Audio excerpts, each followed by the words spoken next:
మీ party పందా రోజు రోజుకు మారిపోతున్నట్టు కనబడుతుంది. ఎందుకంటే ఉద్యమ సమయంలో మీరు హింస అనేది లేకుండా ఉండాలి అని ఒక పందాతోటి వెళ్ళారు.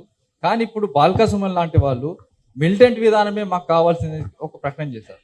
సెకండ్ క్వశ్చన్, మీరు అధికారంలోకి వస్తే ఫీచర్స్ ని రద్దు చేస్తారా? 2 క్వశ్చన్లు అడిగారా? మా పార్టీ యొక్క పందా ఏం మారలేదు బ్రదర్. మొదటి నుంచి ఇప్పటివరకు కేసీఆర్ గారు చెప్పింది శాంతియుత పద్ధతిలో ఒక చుక్క రక్తం చిందించకుండా తెలంగాణ సాధించాలి, ప్రజాస్వామ్య పద్ధతుల్లోనే ముందుకు పోవాలనే దృక్పథంతోనే పోయాము. అట్లాగే ఈ రోజు కూడా ఉన్నాం. సరే, బాల్క సుమన్ గారు మాట్లాడిన మాటల గురించి మీరు అడిగారు.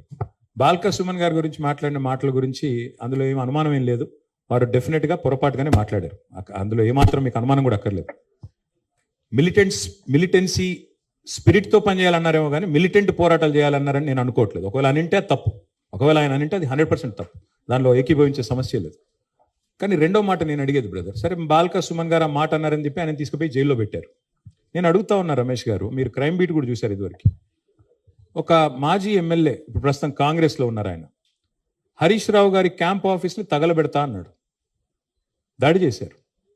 కేసీఆర్ గారి గజ్వేల్ క్యాంప్ ఆఫీస్ని తగలబెడతా అన్నాడు, ఆయన మీద కనీసం కేసు అన్న పెట్టారా? అట్లాగే ఇంకో ఎమ్మెల్యే జడ్చర్ల ఎమ్మెల్యే గారు అక్కడ ఒక ఫార్మా కంపెనీ ఉంటే దాన్ని తగలబెడతా అన్నాడు. ఎమ్మెల్యే గారు, సిట్టింగ్ ఎమ్మెల్యే బాల్క సుమన్, మాజీ ఎమ్మెల్యే, ఏం యాక్షన్ తీసుకున్నారు? అట్లాగే మొన్న ఒక ఎమ్మెల్యే గారు చెయ్యి నరికేస్తానో ఏదో అన్నాడు, ఏం యాక్షన్ తీసుకున్నారు? నేనేమంటున్నా అంటే జస్టిస్ అయినా లా అండ్ ఆర్డర్ అయినా సెలెక్టివ్గా ఉంటే కుదరదు.